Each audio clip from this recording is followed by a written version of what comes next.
episode of Rock Boys Football and Dill. It is another Tuesday night, and boy, do we have plenty to talk about. New set of college football playoff rankings. The biggest surprise here, Bama jumps Notre Dame. After Bama went on the road and played an Auburn team that has not won a lot of football games, has not been a very good football team, they jumped Notre Dame, who went on the road and just absolutely handled Stanford. I have my take. You want me to start with my take? My take is that the committee is setting it up so that Alabama can lose in the SEC championship game and still get in, and there won't be much. Well, before you get too deep, do you honestly think they're ever going to punish these teams for losing conference title games? I think, again, like if they do it, the Big Ten and the SEC are going to riot, and frankly, they have a justifiable case. Like Alabama can go lose to Georgia. Are you really going to knock them in front of a team that was sitting on the couch? I don't see how you could possibly do it. I understand why you wouldn't want to punish teams that play in conference championship games. I understand that. Then do you have an explanation for why Alabama moves ahead of Notre Dame here? No, it honestly feels like they're almost like tempting the argument. Like, well, we're going to be one – BYU being in there still and Miami not jumping them throws a bit which is garbage, by the way. Which fair, we'll get into that, but that throws a wrench into almost my thinking on it. But it does feel a little bit like they're trying to smush Notre Dame and Miami into that argument. And I don't know why they exactly want to do it because it's setting them up for a real problem. But that almost feels like what they're kind of doing. Yeah, we talked about it yesterday. I'll say it again. The committees backed themselves into a little bit of a corner here. And that is, we put Miami at 18th when these first rankings came out way back in early November, assuming they would not climb themselves into this conversation. And now we are sitting here, the beginning of December, when it's time to solidify what these playoffs look like. And Miami and Notre Dame have one team in between them. And here's the thing, though. What if BYU gets smoked by Texas Tech in the conference championship game? I do feel like they'll probably drop BYU out. And in that one, I kind of get a little bit more because I do think BYU should very much be in win and get in mode. And if you don't win, you don't belong. That's why I would have liked to seen Miami jump them, right? Like make BYU play themselves into it. And okay, play with me here. What if that game looks very similar to how it looked like a couple of weeks ago, where Texas Tech just looks like significantly the better team? Right? Well, then BYU just ends up with a horrific resume. Like they have no real particularly great. So what would happen is that BYU drops behind Miami. I don't think that's a crazy take to have.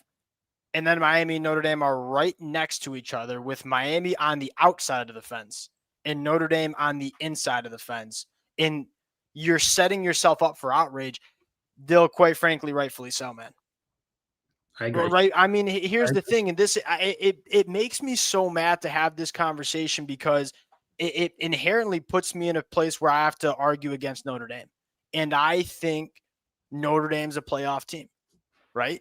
And we're doing all this stuff on Twitter. I see the arguments, FPI and strength of schedule. I mean, what are all of those metrics supposed to do? Measure teams, right? And try to evaluate what team's better than which. Well, we saw that we don't need those metrics, man. We don't need strength of schedule. We don't need FPI because we saw Miami and Notre Dame play on the football field this year. And we saw one team win and one team lose, but we continue to have the one team that lost that game ahead of Miami.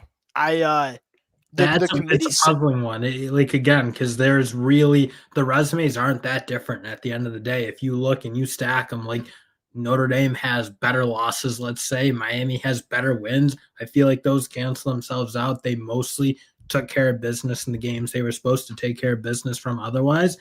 The resumes are tight, and you do have one differentiator, and that's the head-to-head.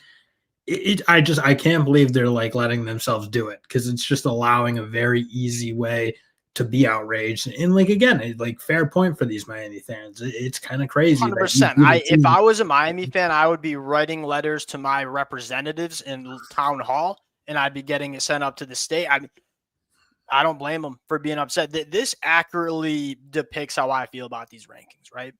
So weird. Number one, Miami should be ahead of BYU. Like Miami just went on the road and absolutely smoked a team that was in these rankings last week, right? And then Bama jumping Notre Dame, that's the one that is puzzling to me. I would love to hear the feedback and the reasoning on why we do it after what we just saw. Dill, we saw Alabama go on the road and play Auburn, an Auburn team that has one win in the SEC. Alabama had, 288 total yards. They averaged 3.8 yards per play. Auburn had over 400 total yards. And believe averaged over 5 yards per play in that football game. Outside of the turnovers, were the better team. And all of a sudden, we're moving Alabama over Notre Dame, who was dominant as usual against Stanford. That's my biggest. Well, that almost, yeah, it does almost feel like they're like, I think someone put in the comments, it's like very WWE-ish. It almost does feel a little bit like matchmakering. And again, like the point almost feels like, because you're right, there's no reason to knock Notre Dame down from their performance against Stanford and frankly raise Alabama up. It's not like either team did a whole lot, frankly, to change my mind about where they should have been. I'm kind of with you. It's a really, really puzzling thing they're doing. I'm very interested to see what they say next weekend. I'm kind of like, while we're doing this, somewhat on Twitter, because I'm very interested in what Hunter Yurachek says about all this. Yeah. And what quotes are coming out, because I think we do need a bit of an explanation. Like there have been rankings where, yeah, I mean, I didn't think much was going to change and not much did change in a given week. This week, there's a lot of changes, and I don't really see what reason there were for some of these changes. Somebody taught Miami needs to leave the ACC, and I don't. Yeah. I don't hate that. Yeah, like I don't hate this take, right? And what's frustrating about the ACC, and I've already talked about this. The Miami fans, y'all have heard me talk about this. The fact that the tiebreaker looks like this, and the fact that the ACC championship game is between Virginia and Duke, the fact that the ACC tiebreaker is not married to college football playoff rankings. If there is a tie in conference play, throw out those nerdy metrics that they use and say, hey, we want to put our conference in the best position to get a team or multiple teams into the college football playoffs, right? Then Miami should be represented in that ACC championship game. That's my take, and I agree. The ACC, yeah, they're playing with like fire here. Like they might not get a team mid period, and like right now, ACC is very much fighting for relevance. And frankly, Miami is kind of the team that's holding the water a little bit. They're the one team that looks like if you put them in the bracket, they're the only team that frankly be any competitive. This is an interesting conversation, and it quietly kind of a big deal here, right? Because I mean, if you are, I should pull up what the actually, I can probably pull it up. I'll pull it up in a second. We'll talk about this first. Dill, what would you do with Ole Miss if you were the committee? Because we saw the committee do something very similar with Jordan Travis a couple of years ago. Now I get Charlie Weiss is going to come back and call the plays for Ole Miss, so maybe it's not as big of a deal as we think. I'm surprised I'm surprised Texas A&M is behind Ole Miss is probably where my take would yeah, I like totally disagree with that mentality. I really would have been bummed if Ole Miss got in any way punished for what Lane Kiffin decided to do. Because I kind of heard Pete Golding like say it to the like at this point, it's not about the coaches. Like you've kind of been prepared. Okay. Like it's about what you're doing. It's like, do you really think the offense is gonna be that crazy different? And I get for sure having your play caller maybe matters, but Charlie Weiss is back. I think you maintain enough continuity at this point in the season. Sure. I think Ole Miss resume wise, yeah, it's probably better than Texas A&M right now. I mean, it's a big deal though. Like I think again, you got to count those losses where Texas A&M just didn't look great against Texas. Like they got beat up pretty good, really struggled on offense for good chunks of that game. I think that matters. And Ole Miss, the only game they lost was a nail biter to Georgia that they felt like the better team for the most part.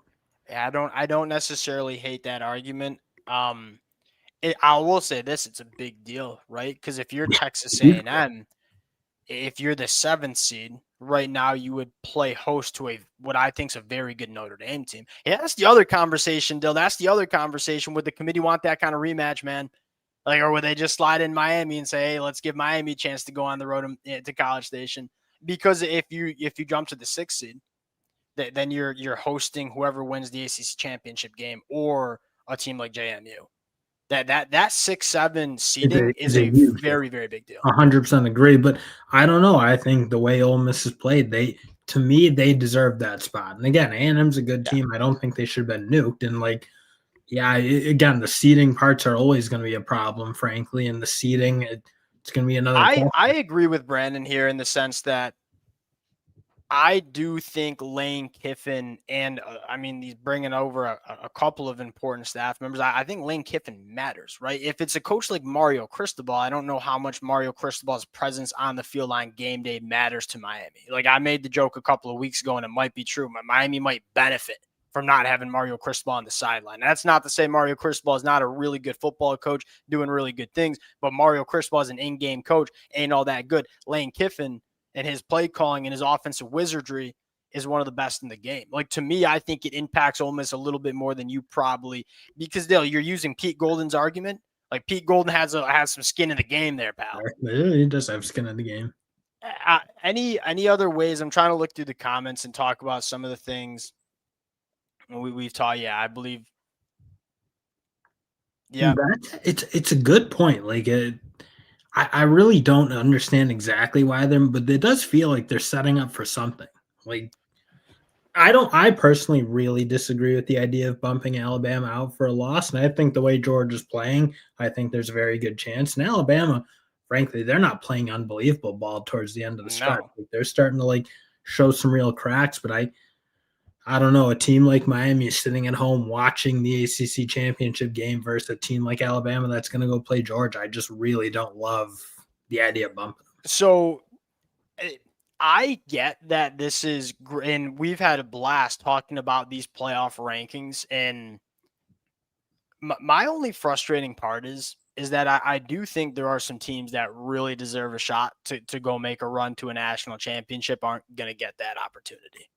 But maybe also, it's Miami. It dilutes down the playoffs. That's the bigger thing. I think they look like, why wouldn't they want those games to be tight spreads and really exciting? Like, again, I know that Ohio State killed Tennessee last year, but that's the type of matchup we're all really interested in. Nobody cared about Penn State, Boise State. And again, Boise State might be one of the more deserving G5 teams we'll probably ever see because Boise State was awesome last year. These G5 teams that are kind of like making their case aren't deserving at all. Like they all have losses. They all have warts. If you're going to be a G5 team, I think you need to be pretty much perfect. And that is not how these G5 teams are shaken out at all. You want to talk Vandy at 14? What is your our dad's going to love this conversation. I think Texas probably has to be above Vandy, don't they? The head-to-head wasn't particularly close. I know scoreboard-wise it was close. I don't hate it. I think Texas is above Vandy. I don't think it totally matters. It's not like either of those teams are going to be fighting for that at-large bid at all. Really, the only one is Miami.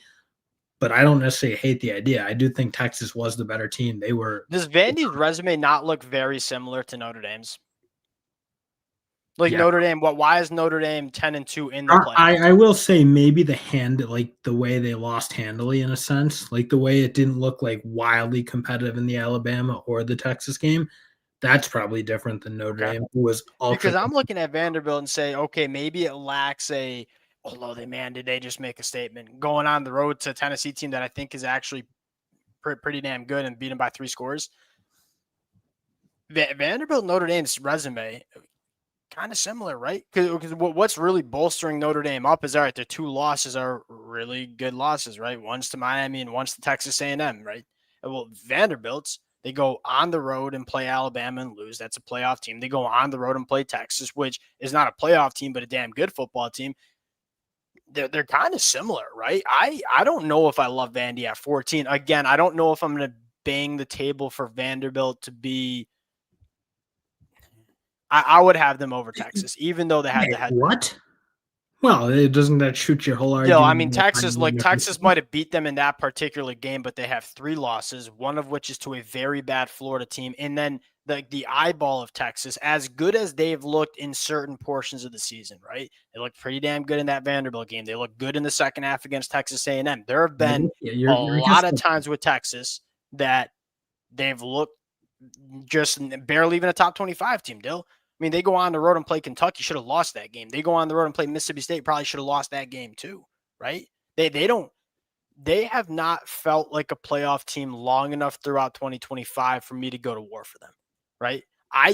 Look, you put Texas into the college football playoffs and they get hot. Like, I think they have the chance to beat just about anybody in the country, but I gotta evaluate what I've seen from Texas all year long. And a lot of Texas has not been very pretty in terms of what we've seen on the football field. Yeah, I think that head-to-head when you win it the way Texas won it, where it didn't feel wildly competitive, I don't see you move it. But no, I think this Okay. I wanna get into this one. I don't think I agree with this one at all. I feel like I don't know, I do like Notre Dame can for sure win a national Yeah, title. I I don't think agree with this Miami, either. frankly, could win a Yeah. national title. Yep. I feel like Oklahoma's one that people are like, "Oh, they can't win. Their offense is I bad." don't know if Oklahoma could get away with the way their offense is playing and make a run, right? Oklahoma is going to be a team that has a chance to win every single game they play because that defense is going to keep them in every single game. I don't know if they have an identity on offense good enough to navigate a whole college football playoff right now. That's kind of my take. And I think a lot of Oklahoma fans agree. Like, we got to figure out something on offense. Maybe will win one game, but you can't get away with how bad this offense has looked pretty damn But consistently when you're every that good month on go by. defense, and again, they have moments where they can be kind of explosive. Like they have some playmakers.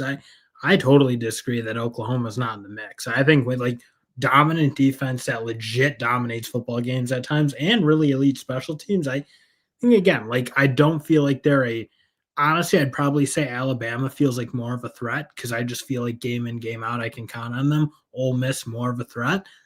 But Oklahoma definitely is not like this like team that doesn't deserve to be in it or like is like a charity case that can't win it. Like this defense, the way they play, they can beat anyone in the country pretty consistently. They smother. Okay, They I just smother. don't know if you're using the word consistently, and I don't think I agree with that. Like, they can beat any team in the country consistently. I don't know, right? I ain't sure about making that claim, but I do. Look, I'll give you the teams that I think can win a national championship. And the unfortunate part, though, is like some of these teams are outside of the college football playoffs. Ohio State's the favorite. We'll kind of get a better out. Indiana certainly can with what they did on the road against 100%. Oregon. We'll see it again against Ohio State this weekend. Georgia certainly can. Look, I think Texas Tech is better than people think. I don't know if I'd say they can win a national championship, but I think they're built the way along the lines of scrimmage to bang with a team like Georgia. I'll say that.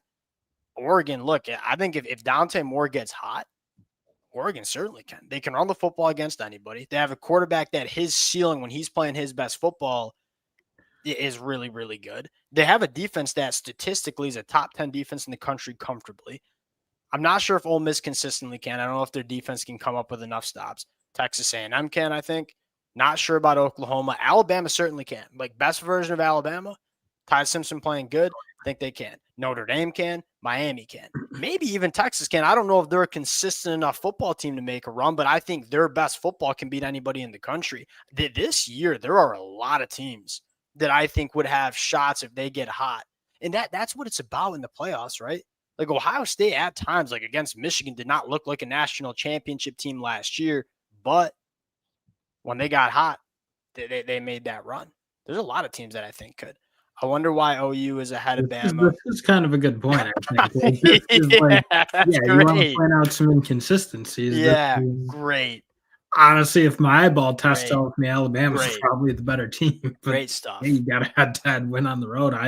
I'm kind of with it. I think this is like again, and where the committee I feel like gets themselves into problems is like they have these inherent contradictions where, yeah, And Oklahoma. I'll say this: that OU Alabama head-to-head win, you could even like Bama looked like the better team in that game too, and they're still Oklahoma's getting the nod. That I'm guessing that's a Miami fan, and Christopher, that is a very, very Point. good point. If we're gonna Very bust good point. out the Always Sunny in Philadelphia crime board, like yeah, this is one I of them. could see This is this. one you look at. I could see this. The committee just absolutely trying to just ruffle my feathers a little bit more.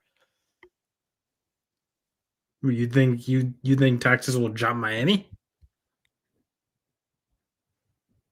No, that was not the right one. I was gonna say, That was Texas.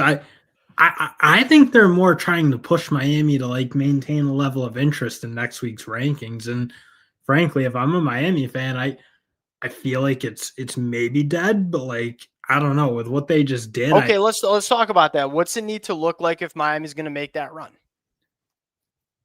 I, I mean Or they need not to I guess they not make need the to run punish because they're done they playing. need to punish Alabama probably for the loss. Maybe if Miami Here's what I think needs to happen here is they need BYU to lose handily against Texas Tech, so they can knock BYU down a little bit, and then you put right on the fence line with Miami and Notre Dame, and then it's like, does the committee have like a come to Jesus moment, right? When it's like we got two teams right next to each other, we have a head to head that's deciphered between them. Do they do the flip flop? And then here's the other thing. All right, well, and now it's like really getting hypothetical. What if Alabama, who did not look very good against Auburn at all, like Alabama can't run the football, right? Ty Simpson looks a little bit skittish. I'm not really sure what's going on with Ryan Williams. Georgia's pass rush is starting to come on. What if Alabama loses by 3 scores against Georgia? And I don't think this will happen, but what if it does happen? What if it looks really bad for Alabama? That's where I really would kind of wonder. And again, I'm kind of my personal because stance. Can I say, sorry to interrupt, I got one other take, because last year we saw them not punish SMU, right? They left SMU in there when they lost to Clemson in the ACC championship game. That game was close, right? It wasn't close in the first half, but that game was close. That you could make the argument, all right, SMU kind of passed the eyeball test, we'll throw them in there. What if that game between BYU and Texas Tech's not close? What if that game between Alabama and Georgia's not close? Again, I don't love it. Like, I don't love getting up here and banging on the table to knock Alabama out because they play a bad game in the SEC championship game.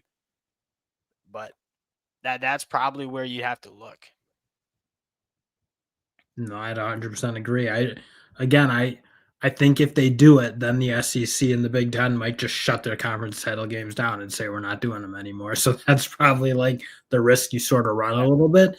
And I don't know if that's feasible in the short term, but it's probably going to have to be broached at some point. Like, how do they deal with these conference title rankings? Like, do they just make everybody play and they seed them down the aisle or something and everybody plays a final game? I don't know, but it doesn't feel tenable. This conference title championship kind of setup doesn't feel tenable with the way they do this playoff ranking. All right, Dell. We'll close it out on this. Call your shot. This is an open invitation for everybody in the comment section too. After what we've seen the last 13 weeks of college football, heading into conference championship week, who's your pick to win the national championship right now? I'm going to go with the Georgia Bulldogs. I think Georgia's coming on in a way. I think they can score unlike they've been able to score, maybe going back to like 20, like really Kirby Smart's tenure. Like, this offense feels, and again, I know they had kind of a stinker against Georgia Tech, no doubt about it. When this offense gets going, it feels like it can get going in a way that I don't think we've always seen Georgia be able to do it. And the defense is coming alive a little bit. Like, they finally have a defensive line that's playing. That's just not a good. I mean, you've had some bad takes in your life, but after watching Ohio State do what they did to Michigan, and I know Michigan might not be a great team, the fact that you're not saying Ohio State is wild to me. It's tough. It's tough that you come through all this way with no adversity. I like a team with a little steel in its spine, and Ohio State had adversity, you idiot. That they went on the road to Michigan, they gave up 3 points, and then they threw a pick. It's not their fault they haven't had adversity because they've just been beating the piss out of everybody. Ohio State to me has to be the pick to win a national championship. That right? It could be a little Michigan in me talking. I mean, for sure. Here's the thing with Ohio State: they ran the football against Michigan. I mean, hey, one thing Ohio State going to get exposed. Miami in cold weather. I don't. They played great against Pitt. I think it was like 28 degrees. Miami did not seem bothered by it. They went up and played Virginia Tech the week prior too. Like, I wouldn't have a problem. That definitely shouldn't be a reason we don't include Miami in the playoffs, because we don't think they can play in the cold, because they just did against Pitt. I want to see anyone's takes. Yeah, BYU. I'm not a believer in BYU either. Want to see any national championship picks here? Oregon. I don't hate it. That would be if I wasn't going with Ohio State, Oregon would be my pick. I think Oregon has a gear that can really carry them far. What would that? And Oregon would have a really good look, man, right? Because here's what it would look like for Oregon. If they stay at the 5 seed, they'd play either JMU or North Texas at Eugene at Autzen Stadium. And that might benefit Oregon, right? Like last year when we saw Oregon have that really big, long delay, they came out and looked like they forgot to play football against Ohio State. And then you I go like and the way play. they've done it, like compress the schedule down a little bit where, yeah, there isn't that gigantic break for certain Sure. teams. I think, again, you probably did see it affect, well, frankly, a handful of teams a little bit. So I look like, yeah, Oregon to me, I'd be really happy that, Well, like, Oregon's got a great setup though because they play they'll play at home against the G5 representative if they stay at the 5th seed, and then they play Texas Tech in the quarterfinals, which I think Texas Tech is good, but if that's the team I'm trying to choose in terms of the top 4 seeds, that's who I'd want to play. And then they would get Ohio State or Alabama, and the Alabama and Ohio State beat each other up for 4 quarters. I kind of like I I really do like Texas Tech, man. I am so excited to see what they look like. I think there's a lot of people that assume that these Big 12 teams can't bang. Texas Tech can, man. They look like SEC Big 10 teams along the lines of scrimmage. man, it's crazy. Your probably bigger question is on offense. Like, I feel like we would have mostly thought, like, oh, Texas Tech, like, yeah, they might be able to score. They probably got enough skill. Right now, it's like I kind of love what they have on the defensive line, especially. I wonder, is their offense, when they see legit big time defenses, are they able to score the way they need to score? I mean, I don't know if I want to go down this rabbit hole because I've already talked about it, but the process of how we rank these teams is jacked up. There's no doubt Well, about that. at least it'd be like not arbitrary. I think the issue I have is inherently the arbitrariness. Like, because again, my issue a little bit to really pound the table for those teams that are on the fringe is like, well, you had the opportunity to not lose to SMU, or if you're Texas, not get beat up by Florida. Like, you know what I'm saying? That stuff all has to matter. Like, it has to count that you lost games you shouldn't have lost, and frankly, in most Okay. cases, lost 2 or 3 of them. But I'm kind of with you. At least like the computer of sorts would have a level of objectivity that, like, it That we doesn't need, feel like we're seeing. I think we would need. Now I don't think I would love to just do 100% computer based, but that the fact that we're having like sitting athletic directors that clearly have like skin in the game is and this is coming from a Michigan fan. Like Ward Manuel was on the I think it was the chair last year. Like that's a joke to have even me as a Michigan fan. It's wild. I What would be the bad? I'd have to think about that more, but it'd be like a combination of like I think maybe we lean into a little bit more of the computers, but also I would want some sort of human element. But how do we get out that? I will say that's where it's like, yeah, we can.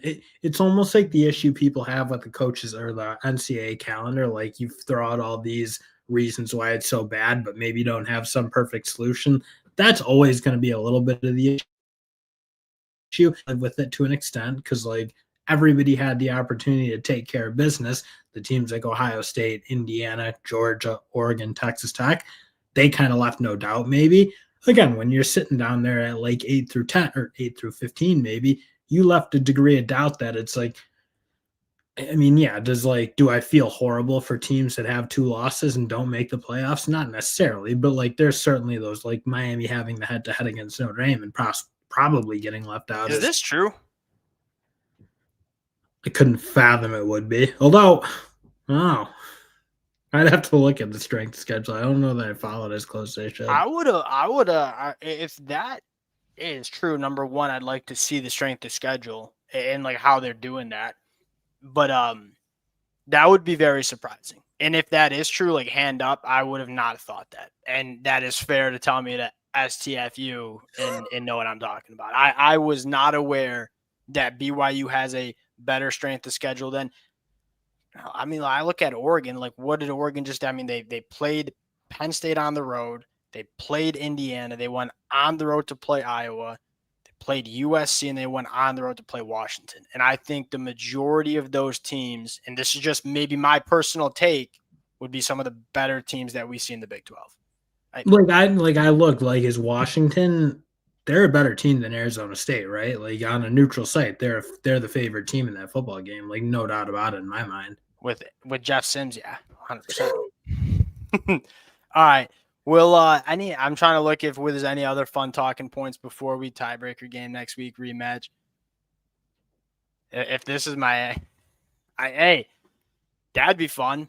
That we have wait, what if we? All right, now we're kind of going off the rails No, here, I but get it. If you're not in a conference title game, Yeah, some tiebreaker games for the teams that are not competing for conference championships. So what it would be is you match up Oklahoma against maybe Vanderbilt or at Miami Notre Dame rematch for that last spot. That'd be kind of fun, man. See, but That'd even be kind that of fun. inherently Now sounds it's just ridiculous. we're just making the playoffs bigger But now. it's also like you Bad, played the bad. game. That's almost why, if I'm a Miami fan, I'm so frustrated because you played that tiebreaker game and you won it, and now, well, for whatever reason, it doesn't seem to matter. Yeah, exactly. Why do we need a tiebreaker game against Notre Dame? Miami just won that game. Not just one, but won that game already. And again, this isn't to be a hater on Notre Dame. Notre Dame deserves to be in the playoffs too. But like, if you're gonna make me select between the two of them, that is really what it comes down to, in my opinion. Is I'm not getting up here and saying Notre Dame stinks. Notre Dame should be in the playoffs, and if Notre Dame is in the playoffs, I think they'd make a run. It's just we can't put them over Miami with the head-to-head and they have the same record. That's just my take. Posers in the college football playoffs: Notre Dame, Miami, Oklahoma. Oklahoma maybe with that offense. I know you Notre think, Dame, Miami, no. I know you think OU's a poser. I vehemently do. You just don't respect defensive football. You're an No, it's not. You know that's not true. I'm just saying that I mean, how many of these teams have such a glaring weakness? They really don't outside of Oklahoma. Yeah, but there's teams that I don't know that they have that like real hammer unit either. OU is a jackhammer on defense. I don't know that like is Ole Miss like the greatest on either side of the ball. Like I don't know. All right, last take, and then we're going to bed. Miami has bad losses, and I agree with that. Right, there are 2 losses to Louisville at home, and then to SMU are not good losses, especially with SMU losing to Cal this weekend. Here's my general take, and I'm probably just going to take this to the grave. We have to value the big wins. And in fact, my argument is I'd rather have a team that has impressive, bona fide college football playoff caliber wins than no bad losses, because we saw the teams with no bad losses last year. Like Indiana didn't have a bad loss last year. SMU didn't have a bad loss last year. Just because they don't have bad losses does not mean they're college football playoff teams. I want to see teams that have shown me on the football field by beating another team that they're a college football playoff team. If they have one bad loss, now you can't have like 3 or 4 bad losses in a college football playoff win. That's not what I'm trying to say. I can look past a bad loss or 2 if you have those quality wins. I'd rather have that than a team that only has one maybe bad loss but doesn't have that college football playoff win. All right, sign out. Appreciate you guys rocking with it again. Hey, over 100 people in the chat with a ton of feedback, and it was going really fast, so I was trying to do my best to read it all. We can't thank you guys for all the support y'all have shown the fellas. We'll talk a little bit more about this over the next couple of days. We got signing day kicking off tomorrow, commitments to break down. Appreciate you guys. We'll talk to y'all later. Peace.